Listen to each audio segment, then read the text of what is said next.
Hello everyone, welcome to the Singh Pathshala online classes. I hope you all are doing great. ठीक है, आप लोग सभी स्वस्थ होंगे ऐसी मैं कामना करता हूँ भाई। और मुझे पूरी उम्मीद है आपको जो अभी तक मेटल्स एंड नॉन मेटल्स पढ़ाया गया है वो सब आप भूल चुके होंगे, क्योंकि हम काफ़ी दिनों बाद मिल रहे हैं दोस्तों। तो चलिए थोड़ा सा जो मैंने वेरी लास्ट क्लास में जो कुछ पढ़ाया था मैं थोड़ा सा आपको बता देता हूँ, हम क्या चीज़ पढ़ रहे थे और आगे हमें क्या पढ़ना है। हमारे चैप्टर का बिल्कुल एक छोटा सा पार्ट बस जब बचा हुआ है वो हम इस क्लास में कंप्लीट कर लेंगे मित्रों। ठीक है, तो लास्ट टाइम हम पढ़ रहे थे metal displacement reaction. Metal displacement reaction मैं थोड़ा सा आपको रिवाइज करवा देता हूँ इसके बारे में। मेटल डिस्प्लेसमेंट रिएक्शन में हम क्या करते थे, किसी एक मेटल ए लेते थे और दूसरा मेटल बी का सॉल्ट लेते थे, सॉल्ट सॉल्यूशन लेते थे। ठीक है, मेटल बी सॉल्ट सॉल्यूशन। अब उसके बाद में ये रिएक्शन होगी या नहीं होगी, ये कंप्लीटली डिपेंड करता था कि मेटल ए और मेटल बी में से किसकी रिएक्टिविटी ज़्यादा है। ठीक है, अब मान लेते हैं if reactivity of metal A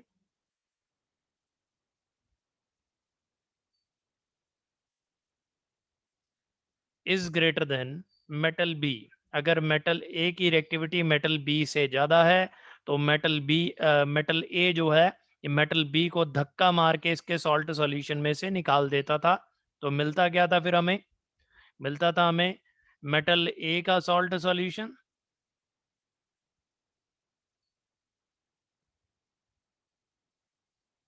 plus metal B जो है वो डिस्प्लेस हो जाता था। ठीक है दोस्तों, इसके बहुत सारे एग्जाम्पल भी हमने पढ़े थे लास्ट क्लास में, और एक एग्जाम्पल मैं फिर से आपको बता देता हूँ। हमने लास्ट रिएक्शन जो पढ़ी थी वो पढ़ी थी आयरन की रिएक्शन। आयरन नेल को जब कॉपर सल्फेट के सॉल्यूशन में ऐड करते थे, कॉपर सल्फेट का सॉल्यूशन जो होता था वो ब्लू कलर का होता था। ठीक है, ये ब्लू कलर का होता था, और जैसे ही आयरन को इसमें ऐड करते थे तो क्या होता था, यहाँ पे डिस्प्लेसमेंट रिएक्शन हो जाती थी, because iron is more reactive, iron is more reactive than copper. Reactivity कौन किससे ज़्यादा रिएक्टिव है ये आप रिएक्टिविटी सीरीज में देख सकते हैं। ठीक है, और हमें पता है रिएक्टिविटी सीरीज से आयरन जो है वो ज़्यादा रिएक्टिव है कॉपर से। तो आयरन क्या करेगा, कॉपर को डिस्प्लेस कर देगा मित्रों। यहाँ से कॉपर हो गया डिस्प्लेस, तो हमें जो मिलता था वो मिलता था FeSO4 प्लस कॉपर। ठीक है, कॉपर एलिमेंटल कॉपर का जो कलर होता है वो रेडिश ब्राउन होता है, और ये FeSO4 जो होता है वो ग्रीन कलर का होता है। तो इसीलिए इस एक्टिविटी में हमने पढ़ा था कि कलर चेंज हो जाता था सॉल्यूशन का, तो वो कोई एक जादू नहीं था बल्कि उसके पीछे केमिस्ट्री थी। ठीक है मित्रों, अब हम आगे बात करते हैं। आगे मैं क्वेश्चन इंसर्ट कर लेता हूँ, हमारे NCERT इन टेक्स्ट क्वेश्चन है और काफ़ी इंपॉर्टेंट क्वेश्चन है जो कि मेटल डिस्प्लेसमेंट रिएक्शन पे ही बेस्ड है। ओके, ये तो कुछ और इंसर्ट हो गया, एक मिनट रुकिए मैं अभी इसे खोज के ला। तो देखिए दोस्तों, आपको स्क्रीन पे क्वेश्चन दिख गया होगा। अब इस क्वेश्चन को सॉल्व करते हैं भाई, देखें सारे लोग ध्यान से, इस क्वेश्चन को करना है अभी हमें। क्वेश्चन नंबर 3, हमें क्या दे रखा है, sample of 4 metals A B C D were taken and add to the following solution one by one. The result obtained have been tabulated as follows. तो हमें कुछ मेटल्स दे रखे हैं, उनकी अलग अलग सॉल्ट सॉल्यूशन में उन्हें ऐड करने पे क्या होता है, डिस्प्लेसमेंट होता है या नहीं होता है, उसके बारे में इस टेबल में लिखा हुआ है। Use the table above to answer the following question about the metal A B C D। तो ये जो क्वेश्चन पूछे गए हैं नीचे, इनके हमें आंसर करना है। ठीक है दोस्तों, तो बाकी सारी चीज़ें तो हम पहले भाड़ में जाने देते हैं, छोड़ दो उन सबको। पहले जो भी हमें इंफॉर्मेशन दी हुई है उसमें से हम ABCD का रिएक्टिविटी ऑर्डर निकालते हैं, रिएक्टिविटी सीरीज बनाते हैं इससे। क्योंकि मैंने आपको बताया भी था रिएक्टिविटी सीरीज, सॉरी, जब मैंने मेटल डिस्प्लेसमेंट रिएक्शन पढ़ाया था तो मैंने आपको बताया था कि इसका एक एप्लीकेशन भी होता है। इससे हम reactivity series, overall reactivity series बनाते हैं। तो चलिए आज मैं आपको दिखाता भी हूँ कैसे बनाते हैं इससे ओवरऑल रिएक्टिविटी सीरीज। मेटल ए, देखो भाई, यहाँ से हर एक ऑब्जर्वेशन को हम ध्यान से देखेंगे। मेटल ए को जब आयरन सल्फेट के सॉल्यूशन में डालते हैं, जब मेटल ए को आयरन सल्फेट के सॉल्यूशन में डाला तो कोई भी रिएक्शन नहीं हुई। इसका मतलब क्या हुआ?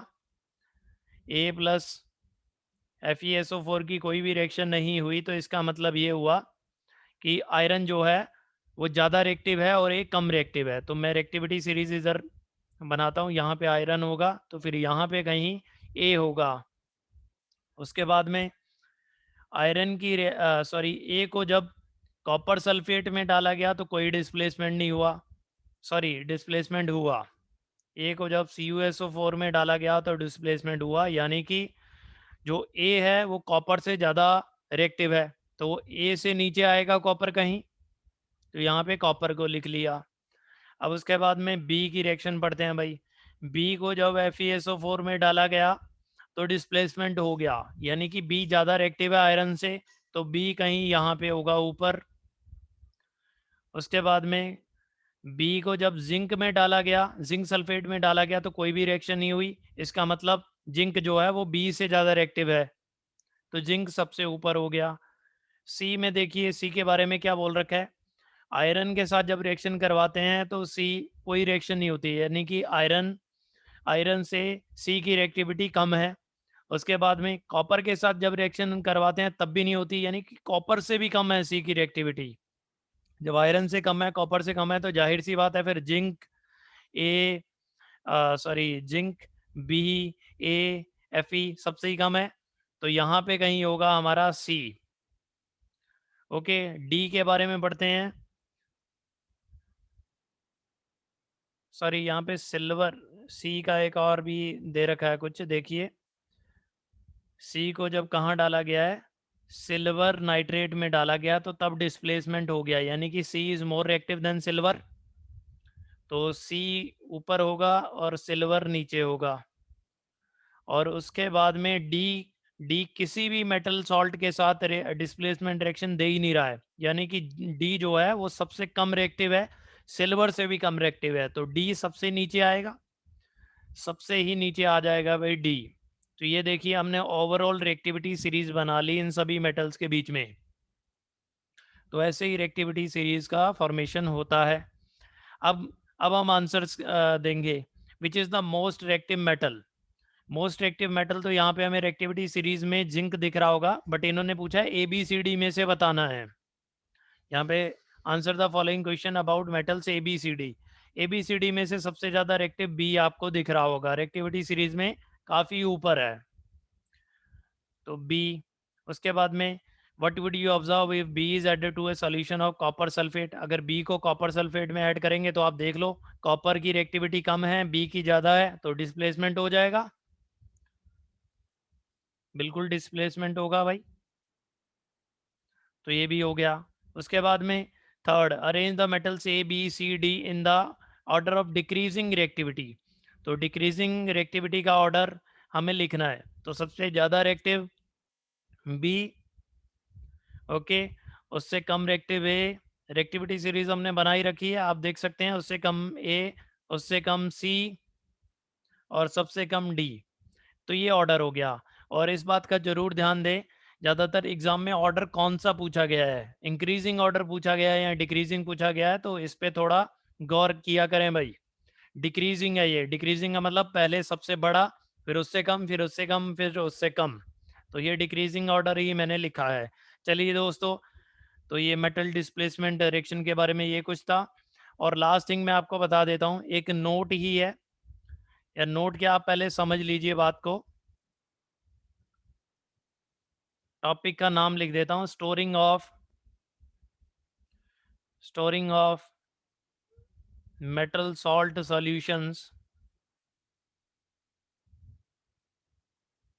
सॉल्यूशंस इन मेटल कंटेनर।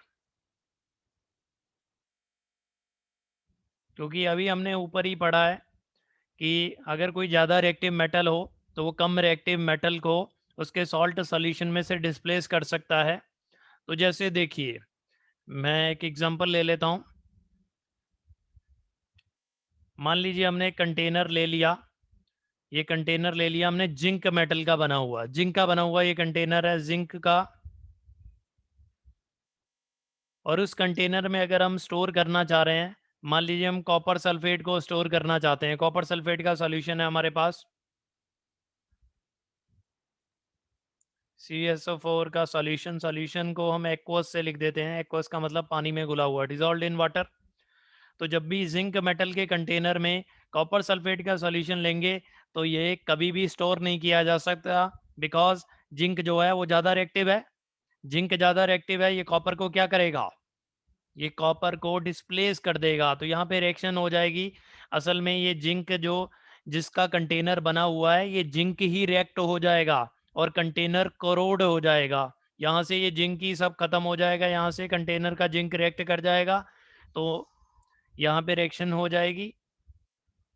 तो इसका मतलब हम जिंक कंटेनर में कॉपर सल्फेट को कभी भी स्टोर नहीं कर सकते हैं। तो कभी भी आपको ऐसा कोई क्वेश्चन आए कि किसे स्टोर कर सकते हैं किसे नहीं कर सकते हैं, तो हमेशा उधर वहाँ पे ये दिमाग लगा लें कि क्या वहाँ पे डिस्प्लेसमेंट डायरेक्शन पॉसिबल है या नहीं है। अगर इससे उल्टा करते, अगर इससे उल्टा कर देते, हम कॉपर का कंटेनर ले लेते, कॉपर सॉलिड का, और इसके बीच में क्या डाल देते, ZnSO4 एक्वस डाल देते, तो मित्रों यहाँ पे कोई भी रिएक्शन नहीं होती, बिकॉज कॉपर जिंक को डिस्प्लेस कर नहीं सकता, कॉपर कम रिएक्टिव होता है, तो यहाँ कोई रिएक्शन नहीं होती। अगर रिएक्शन नहीं होती तो यहाँ पे कोई भी दिक्कत नहीं है जिंक सल्फेट को स्टोर करने में। तो मैं लिख भी देता हूँ, थोड़ा ऊपर वाले के लिए लिखता हूँ, copper sulphate solution can not be stored,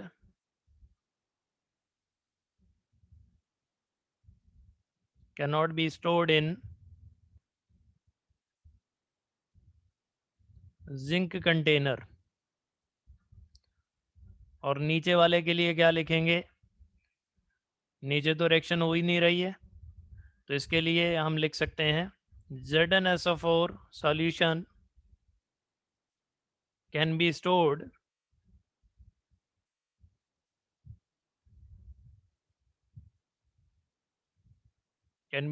in copper container.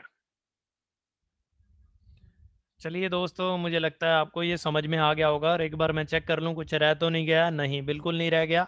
Metal displacement direction हो गई ख़त्म, इतना ही हमें इसमें पढ़ना था। अब हम आगे बात करते हैं।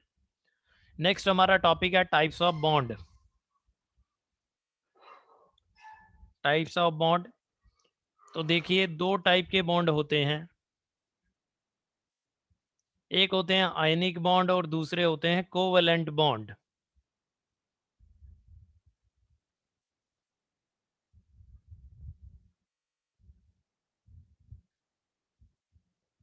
आयनिक बॉन्ड कैसे बनते हैं,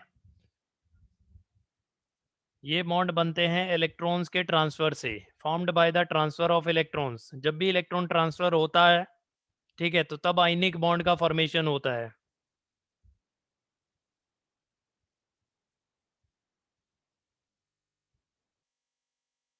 ऑफ इलेक्ट्रॉन, जैसे कि मैं ऐसा लिख दूं, अगर कोई स्पीसी ए है और कोई स्पीसी बी है, ए के पास इलेक्ट्रॉन होगा, ए अपना इलेक्ट्रॉन जब बी को ट्रांसफ़र कर देगा, उसके बाद में फिर ए और बी के बीच में जो बॉन्ड बनेगा वो आयनिक बॉन्ड बोला जाएगा उसे। ठीक है, तो इलेक्ट्रॉन के ट्रांसफ़र के बाद बनने वाला बॉन्ड जो होता है वो आयनिक बॉन्ड होता है। कोवेलेंट बॉन्ड कैसा होता है, formed by the sharing of electrons.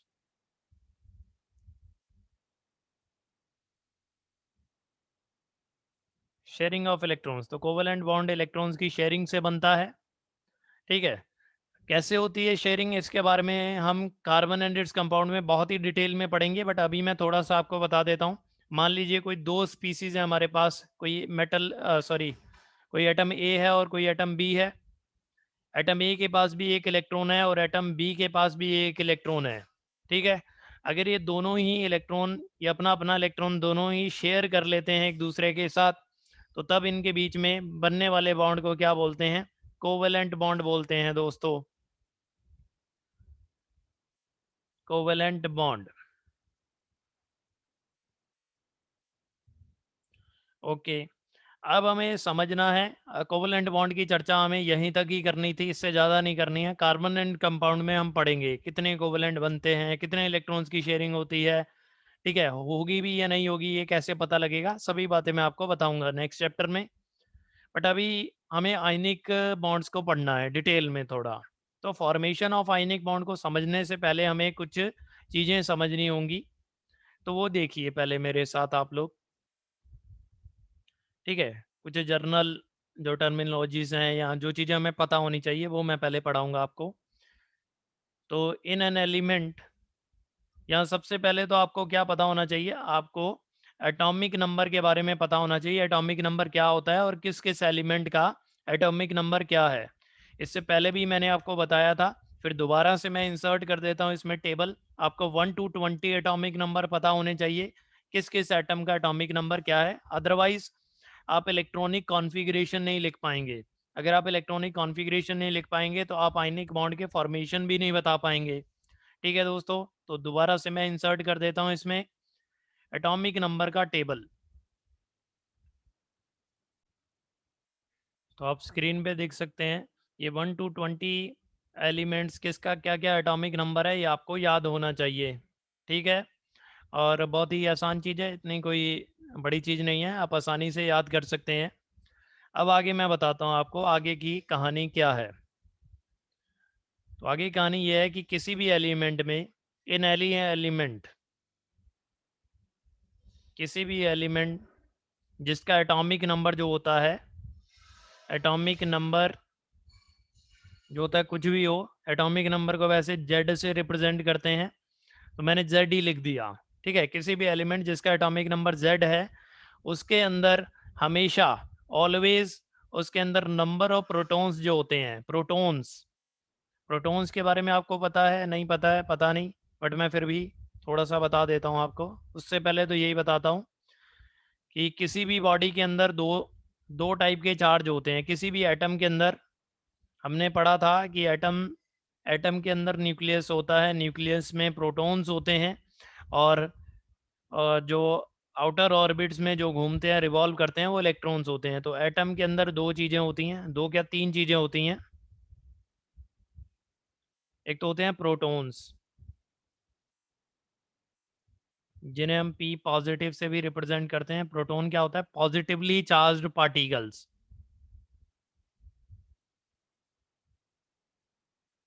Charged particles,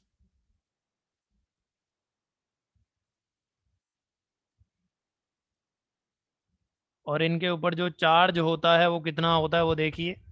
एक प्रोटॉन के ऊपर जो चार्ज होता है, चार्ज को क्यू से रिप्रेजेंट भी करते हैं, और वो होता है +1.6 इंटू 10⁻⁻19 कूलम। ठीक है, चार्ज की यूनिट कूलम होती है, तो सी इज एयर कूलम। ओके दोस्तों, और इतना बड़ा नंबर लिखने से बचने के लिए कुछ लोग प्रोटॉन पे चार्ज क्या बता देते हैं, चार्ज को +1 यूनिट भी बता देते हैं, +1 यूनिट। ठीक है, तो आपके लिए आपको इतना बड़ा सा नंबर 1.6 इंटू 10⁻⁻19 कूलम याद करने की ज़रूरत नहीं है। आप इतना ही याद रखें कि कूलम के ऊपर +1 चार्ज, सॉरी, प्रोटॉन के ऊपर +1 चार्ज होता है। ठीक है, दूसरा एटम के अंदर होता है इलेक्ट्रॉन होता है, इलेक्ट्रॉन को हम E- से रिप्रेजेंट करते हैं, और ये हमारा नेगेटिवली चार्ज्ड पार्टिकल होता है।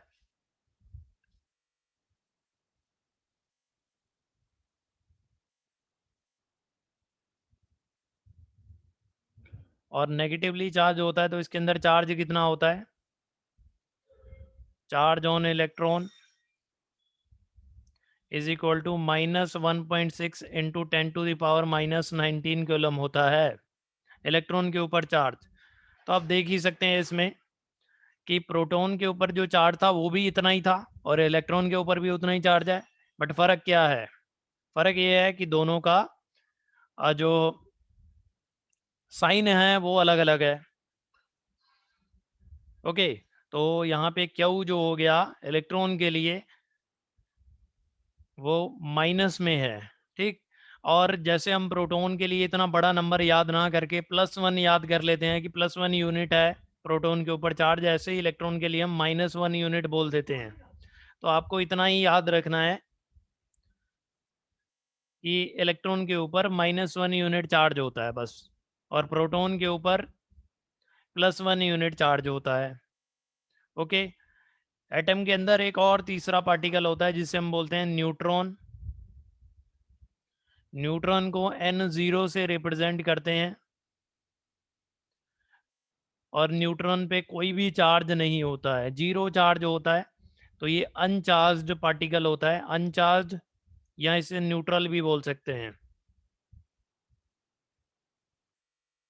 Neutral particle.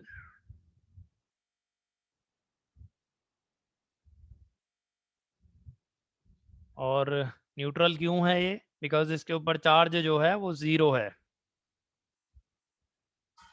ओके दोस्तों, अब हम आगे बात करते हैं जो मैं आपको पढ़ाने जा रहा था। For any element, for any element, अगर कोई भी एलिमेंट जिसका एटॉमिक नंबर क्या हो, जेड हो, तो उसके अंदर नंबर ऑफ प्रोटॉन्स जो होते हैं, उसके अंदर नंबर ऑफ प्रोटॉन्स जो होते हैं वो हमेशा एटॉमिक नंबर यानी कि जेड के बराबर ही होते हैं। ठीक है दोस्तों, ये हमेशा ही ट्रू रहेगा, मतलब ऑलवेज, हमेशा number of proton atomic number के बराबर ही होंगे। अब आगे बात करते हैं। अब इलेक्ट्रॉन्स की बात की जाए, अगर हम इलेक्ट्रॉन्स की बात करें, इलेक्ट्रॉन के केस में for for neutral atom, for neutral atom, अगर एटम न्यूट्रल है, न्यूट्रल एटम का मतलब हो गया जिसके ऊपर कोई भी एक्सेसिव चार्ज नहीं है, ना तो पॉजिटिव ज़्यादा है ना तो नेगेटिव ज़्यादा है, ठीक है। Which contains, which do not contains excessive charge.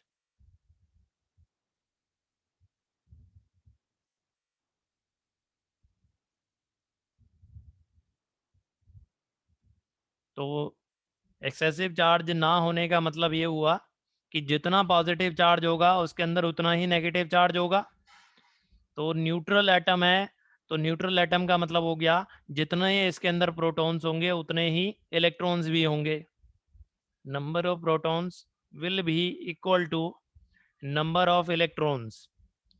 तो यानी कि इस केस में नंबर ऑफ इलेक्ट्रॉन्स प्रोटॉन्स के बराबर ही है, तो नंबर ऑफ प्रोटॉन्स भी फिर नंबर ऑफ इलेक्ट्रॉन्स भी फिर नंबर ऑफ प्रोटॉन्स के बराबर हो गए, और नंबर ऑफ प्रोटॉन्स फर्दर किसके बराबर हैं? एटॉमिक नंबर के बराबर, एटॉमिक नंबर जेड के बराबर। तो ऐसे केस में नंबर ऑफ इलेक्ट्रॉन भी जेड के बराबर आ जाएंगे। मुझे उम्मीद है आपको ये समझ में आ गया होगा। तो नंबर ऑफ प्रोटॉन्स तो हमेशा ही जेड के बराबर होते हैं, एटॉमिक नंबर के बराबर होते हैं, बट नंबर ऑफ इलेक्ट्रॉन्स अगर न्यूट्रल एटम है तभी एटॉमिक नंबर के बराबर होंगे। नंबर ऑफ इलेक्ट्रॉन्स तभी एटॉमिक नंबर के बराबर होंगे जब एटम क्या हो? न्यूट्रल हो। अब आप बोलोगे सर न्यूट्रल एटम का तो समझ में आ गया, न्यूट्रल एटम का तो समझ में आ गया, अब हमें बताइए अगर किसी स्पीसी के ऊपर चार्ज हो, किसी एटम के ऊपर चार्ज हो, तो फिर हम कैसे निकालेंगे इलेक्ट्रॉन्स? तो आइए, तो मैं आपको समझाता हूँ हम कैसे निकालेंगे उसमें कितने इलेक्ट्रॉन्स होंगे। एग्जाम्पल लेते हैं, आपको खुद ही समझ में आ जाएगा।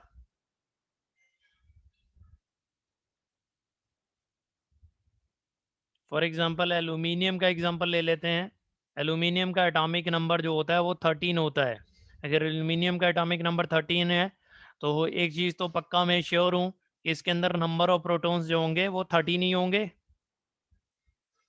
और नंबर ऑफ इलेक्ट्रॉन्स भी 13 ही होंगे, बिकॉज एल्यूमिनियम के ऊपर अभी मेरे को कोई भी चार्ज नहीं दिख रहा है, एल्यूमिनियम के ऊपर कोई भी चार्ज नहीं है, यानी कि चार्ज ज़ीरो है, यानी कि ये न्यूट्रल है। और न्यूट्रल के केस में नंबर ऑफ प्रोटॉन्स और इलेक्ट्रॉन्स बराबर होते थे, नंबर ऑफ इलेक्ट्रॉन भी इसके अंदर 13 ही होंगे।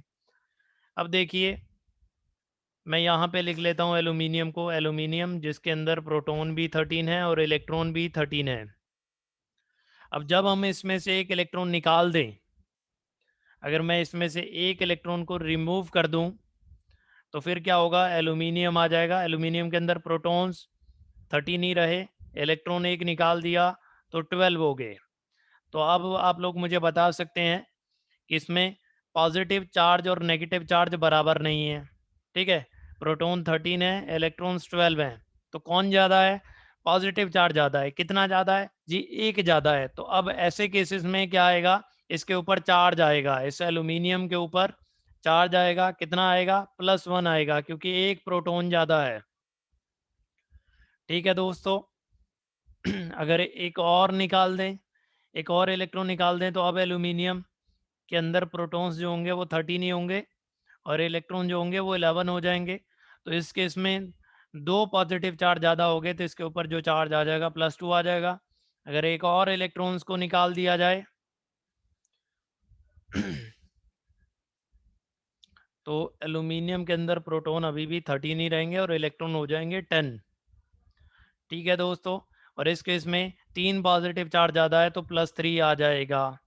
और तो अब आप समझ सकते हैं कि किसी भी पॉजिटिवली चार्ज स्पीसी में पॉजिटिव चार्ज का मतलब क्या होता है। मैं यही समझाना चाहता था। पॉजिटिव चार्ज का मतलब होता है कि उसके अंदर इलेक्ट्रॉन्स की डेफिशिएंसी है, मतलब इलेक्ट्रॉन्स की कमी है। अगर एक पॉजिटिव है तो इसका मतलब उसके अंदर एक इलेक्ट्रॉन कम है, जितने होने चाहिए थे न्यूट्रल में, जितने होने चाहिए थे उससे एक कम है। दो पॉजिटिव का मतलब दो इलेक्ट्रॉन कम है, तीन पॉजिटिव का मतलब तीन इलेक्ट्रॉन कम है।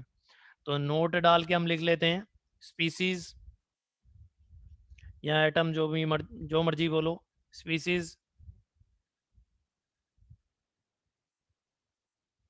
एक्वायर्स पॉजिटिव चार्ज व्हेन, थोड़ा ऊपर कर लेते हैं इसे, when electrons are removed from them। तो पॉजिटिव चार्ज किसी चीज के ऊपर तभी आता है जब इलेक्ट्रॉन रिमूव होता है। ओके, आप में से कईयों के दिमाग में ये भी आ रहा होगा कि सर प्रोटॉन को क्यों नहीं रिमूव कर सकते। तो मैं आपको बता दूं, पहली बात तो ये है कि प्रोटॉन को हम रिमूव नहीं कर सकते। और क्यों नहीं कर सकते, उसकी वजह ये होती है कि प्रोटॉन एटम के न्यूक्लियस में होता है। ठीक है, जैसे मैं बना ही देता हूँ यहाँ। मान लीजिए ये बहुत सारी शेल्स हैं इधर उधर और न्यूक्लियस यहाँ पे है, ये अंदर न्यूक्लियस है। और न्यूक्लियस के अंदर क्या होते हैं, न्यूक्लियस के अंदर ही प्रोटॉन्स होते हैं। प्रोटॉन्स न्यूक्लियस में रहते हैं और इलेक्ट्रॉन्स बाहर से शेल में रहते हैं। तो आप लोग मुझे बताइए, मतलब खुद ही समझ सकते हैं आप लोग कि इलेक्ट्रॉन्स को निकालना आसान है, बाहर है एटम के, और प्रोटॉन्स को निकालना बहुत ही मुश्किल है, बिकॉज वो न्यूक्लियस के अंदर है। ठीक है, तो लिख ही देता हूँ। बहुत ही ज़्यादा हाई एनर्जी चाहिए होगी प्रोटॉन्स को निकालने के लिए, या ऐसा बोले कि हम निकाल ही नहीं सकते।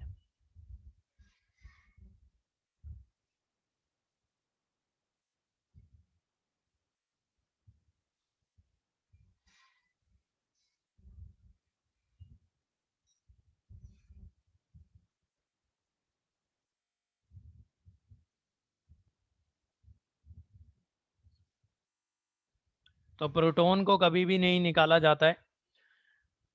ठीक है, प्रोटॉन को कभी भी नहीं निकाला जाता है। अगर किसी चीज़ के ऊपर पॉजिटिव चार्ज है, उसका मतलब ये कभी नहीं होता है कि उसके अंदर प्रोटॉन ज़्यादा किसी ने ऐड किए होंगे। ठीक है, पॉजिटिव चार्ज का मतलब होता है कि उसके अंदर इलेक्ट्रॉन्स की कमी है, और नेगेटिव चार्ज का मतलब हो गया कि उसके अंदर इलेक्ट्रॉन्स की एफिशिएंसी है, इलेक्ट्रॉन किसी ने डाल दिए होंगे। ठीक है, इलेक्ट्रॉन को निकाला या डाला जा सकता है, प्रोटॉन्स को नहीं कर सकते हम ट्रांसफ़र। चलिए दोस्तों, तो एक नेगेटिवली चार्ज स्पीसी का एग्जांपल ले लेते हैं। फॉर एग्जांपल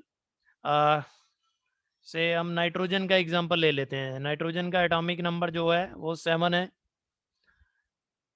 और इसके अंदर जो इलेक्ट्रॉन्स प्रोटॉन्स होंगे, अभी प्रोटॉन्स भी 7 ही होंगे और इलेक्ट्रॉन्स भी 7 ही होंगे, बिकॉज अभी इसके ऊपर कोई चार्ज नहीं है, तो पॉजिटिव और नेगेटिव चार्ज बराबर ही है। फिर नीचे लिख लेता हूँ एक बार इसे मैं, प्रोटॉन्स हो गए इसके अंदर 7 और इलेक्ट्रॉन्स भी हो गए कितने 7। अब हम क्या करेंगे, इसमें एक एक इलेक्ट्रॉन ऐड करना शुरू करेंगे। एक इलेक्ट्रॉन जब हम इसमें ऐड करेंगे तो प्रोटॉन तो उतने ही रहेंगे, इलेक्ट्रॉन एक और ऐड कर दिया तो ये हो गया 8। ठीक है, अब आप देख सकते हैं there is one more negative charge, एक इलेक्ट्रॉन एक्सिस है इसके अंदर ज़्यादा है, तो इसके ऊपर -1 चार्ज आ जाएगा। नेगेटिव चार्ज बढ़ गया ना दोस्तों, नेगेटिव चार्ज बढ़ गया, इलेक्ट्रॉन एक ज़्यादा है तो -1 चार्ज आएगा। अगर एक और इलेक्ट्रॉन ऐड कर देंगे हम तो प्रोटॉन कितने हैं, वो 7 ही रहेंगे और इलेक्ट्रॉन एक और बढ़ जाएगा, इलेक्ट्रॉन हो जाएंगे 9। तो चार्ज अब नेगेटिव चार्ज 2 बढ़ गए हैं, 2 इलेक्ट्रॉन ज़्यादा हैं तो -2 आ जाएगा। ऐसे ही अगर एक और इलेक्ट्रॉन ऐड करेंगे तो नाइट्रोजन के ऊपर कितना चार्ज आएगा, आप लोग आसानी से बता सकते हैं। 3 इलेक्ट्रॉन ज़्यादा हो गए तो -3 आ जाएगा।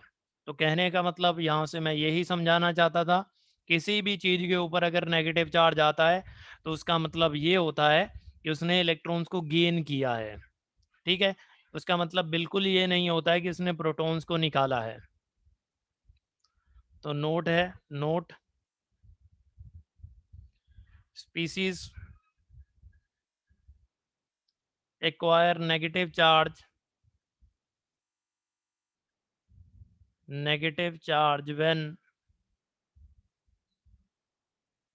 when electrons are added to them, when electrons are added to them, जब उनमें इलेक्ट्रॉन्स ऐड किए जाते हैं। चलिए दोस्तों, मुझे उम्मीद है आपको ये सिंपल सी कहानी समझ में आ गई होगी। अब हम वापस से आयनिक बॉन्ड पे आते हैं। आयनिक बॉन्ड में मैंने आपको बताया था कि आयनिक बॉन्ड कैसे बनता है। आयनिक बॉन्ड बनता है ट्रांसफ़र ऑफ इलेक्ट्रॉन से, और ट्रांसफ़र ऑफ इलेक्ट्रॉन तभी होगा जब जब कोई एक एटम क्या हो, इलेक्ट्रॉन डोनेट करने की टेंडेंसी रखता हो। ठीक है, और कोई दूसरा एटम जो है वो इलेक्ट्रॉन को गेन करने की टेंडेंसी रखता हो। ठीक है, तो हम मान लेते हैं, मान लीजिए ए की टेंडेंसी क्या होगी, इलेक्ट्रॉन डोनेट करने की होगी, और इलेक्ट्रॉन मैंने दिखा भी रखा है इसका।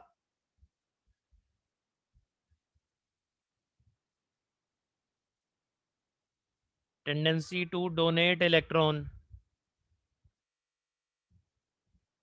ए की टेंडेंसी होगी इलेक्ट्रॉन डोनेट करने की, और बी की टेंडेंसी होगी इलेक्ट्रॉन गेन करने की।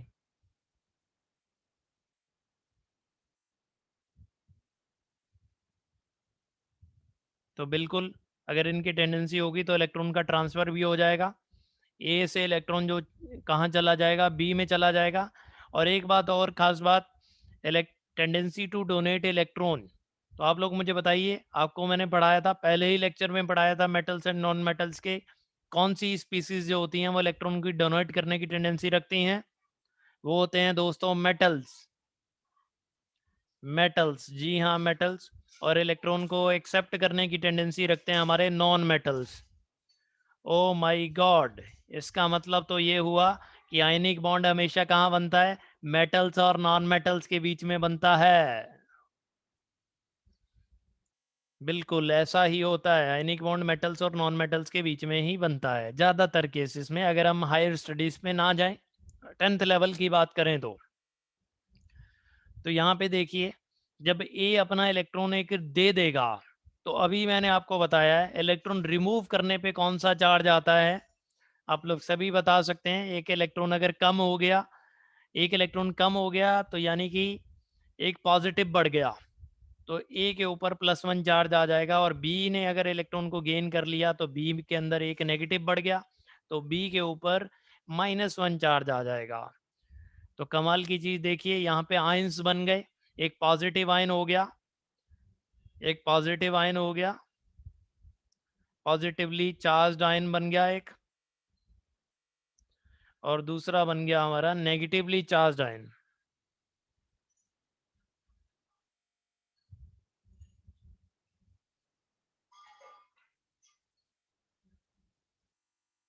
और जो पॉजिटिवली चार्ज्ड आयंस होते हैं उन्हें हम कैटाइंस भी बोलते हैं। तो एक कैटाइन बन गया, दिस इज द कैटाइन, और जो नेगेटिवली चार्ज आयन होता है वो होता है हमारा एनायन। ओके, और यहाँ पे आपको पता है एक यूनिवर्सल लॉ है कि जो लाइक चार्जेस होते हैं वो रिपल करते हैं और अनलाइक चार्जेस क्या होते हैं, अट्रैक्ट करते हैं। तो ये अनलाइक चार्जेस हैं, अनलाइक एक पॉजिटिव एक नेगेटिव, तो उनके बीच में क्या होगा, इनके बीच में अट्रैक्शन होगा दोस्तों।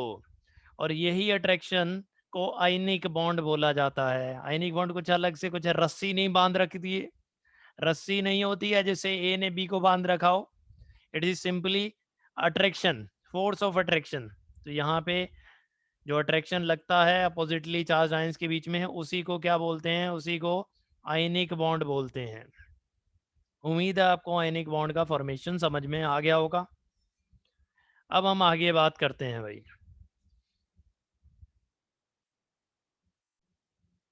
हाँ, आगे एक नोट लिख लेते हैं हम, नोट लिख लेते हैं।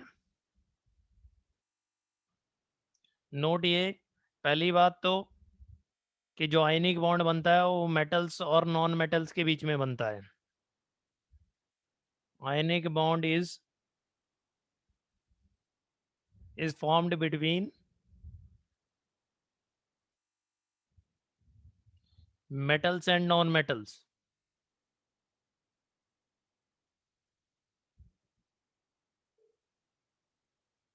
ओके दोस्तों, तो ये हो गया हमारा आयनिक बॉन्ड के बारे में। अब फॉर्मेशन ऑफ आयनिक बॉन्ड को दिखाते कैसे हैं, इस पे क्वेश्चंस आते हैं। लुईस इलेक्ट्रॉन डॉट स्ट्रक्चर, ठीक है, और properties of the ionic compound भी अभी मैं आपको नेक्स्ट लेक्चर में पढ़ाऊंगा। Okay, thank you. Next lecture के लिए तैयार हो जाएं, मतलब मैं अभी थोड़ी देर में ही उसे भी डाल दूंगा रिकॉर्ड करके।